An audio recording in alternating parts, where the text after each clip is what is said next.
je dis solennellement devant le Sénat et devant le pays qu'il n'y a pas et qu'il n'y aura pas de zone sans contrôle d'identité en application des lois de la République. Je vous remercie. Évidemment, la mise au point, elle est la bienvenue du Premier ministre sur ces zones de non-contrôle d'identité. Oui, bonsoir. Bon, elle est la bienvenue. On n'avait pas trop de doutes, puisque d'ailleurs, il l'a rappelé, c'était juste sur le fond contraire aux lois de la République. Donc évidemment, on savait très bien comment ça allait se terminer. Je suis assez d'accord avec ce qui vient d'être dit, c'est-à-dire que si potentiellement il y a un problème et qu'on doit pouvoir en débattre de manière apaisée et sereine, si on veut faire en sorte que ça n'arrive pas, c'est la meilleure méthode, c'est-à-dire de crisper tout de suite les gens en sortant des trucs hallucinants comme ça, qui, ça a été dit, sont totalement hors sol. On va revoir des images de Poissy, c'était ce week-end, où les jeunes poursuivent une patrouille de police en hurlant « tuez-les, tuez-les ». Il y a des cocktails Molotov qui sont lancés en permanence contre les forces de l'ordre. Évidemment, cette déclaration de la défenseur des droits, elle passe pas. Oui, évidemment. On va dire que c'est le pire tempo pour elle. Ça aurait pu, à la limite, passer inaperçu à un certain moment. Là, pour le coup, elle est épinglée, on va dire, par le flot d'actualité qui prend un peu le dessus. C'est vrai, Poissy, avec cette vidéo où cette fois-ci, il y a un son. Alors, on est dans une société de communication. En général, on a besoin de voir ou d'entendre pour enfin prendre conscience que ça existe. J'aimerais simplement dire que ce qui se passe à Poissy, malheureusement, c'est quasiment tous les soirs en région parisienne ou ailleurs. C'est-à-dire que tous les soirs, vous êtes attaqués, vos collègues sont attaqués sur le terrain, c'est ça? Oui, bien sûr. Il y a eu Poissy, mais peu de jours avant, il y avait déjà eu un épisode à Poissy dans un autre quartier. Il y avait eu le Kremlin-Bicêtre, il y avait eu Gentilly, il y avait eu Chanteloup-les-Vignes, il y avait eu Arles, il y a eu voilà. Malheureusement, c'est le quotidien des quartiers français. Alors ça tourne, mais quotidiennement, il y a des policiers qui sont attaqués. Et vous l'avez précisé, un équipage de la compagnie départementale d'intervention des Yvelines à Poissy hier, qui a été pris à partie par des jets de cocktails. Alors qui passaient dans la rue tout simplement. Donc cette fois-ci, les collègues ont réussi à interpeller un individu qui est aujourd'hui en garde à vue, à les prolonger, qui potentiellement va être déféré demain. C'est un mineur. J'attends de voir la réponse pénale. Écoutez, je vais vous donner un exemple très précis, encore Poissy, puisque j'y suis passé aussi rapidement lundi après-midi. Moi, je découvre pas, parce que malheureusement, ça doit être le lot, et c'est le lot de beaucoup d'endroits. Il faut savoir qu'à Poissy, régulièrement, pour une ville de 37 000 habitants, et voire des fois élargie à l'agglomération presque à 90 000 habitants, vous avez une police secours avec seulement trois collègues dedans.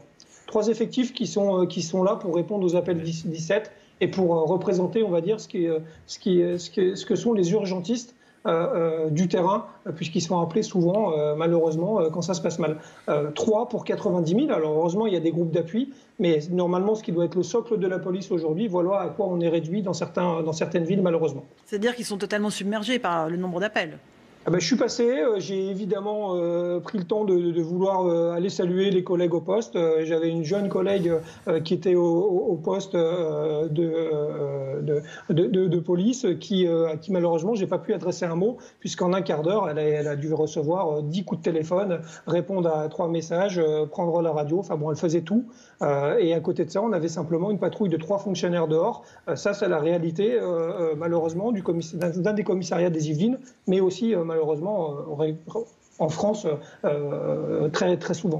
Oui, tout à fait. Je vous parlais d'Arles tout à l'heure. Il faut savoir qu'à Arles, dans le week-end, des fonctionnaires de police ont contrôlé un individu avec un sac à dos qui avait, je ne sais plus, 200 grammes de résine de cannabis, quelques milliers d'euros, etc.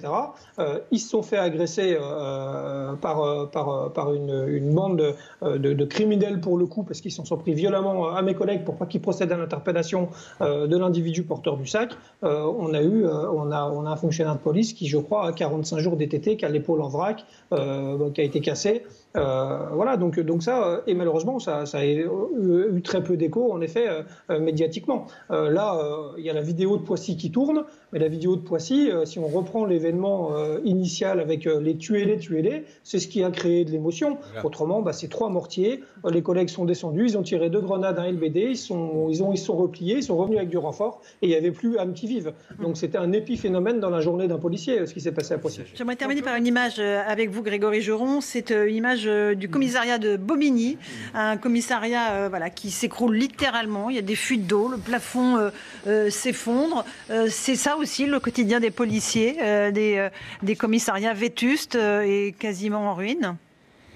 Oui, c'est malheureusement le quotidien. Alors, honnêtement, c'est pas du fait forcément du ministre qui vient d'arriver, parce que ça fait des années que les budgets sont en baisse et que ces budgets alloués au matériel et au bâtimentaire fondent comme neige au soleil. À un moment donné, forcément, c'est comme n'importe quel bâtiment, comme une maison, un appartement. Si on n'entretient pas, ça devient une catastrophe. Régulièrement, je vais être un peu cru, mais mes collègues pataugent dans l'urine, dans leur vestiaire, parce que souvent il y a des fuites à ce niveau-là, régulièrement, et on peut parler de Poissy. Si vous voyez l'état du couloir qui mène au poste de police et au garde à vue, vous comprenez très vite que ça fait longtemps qu'il n'y a pas eu un effort de fait.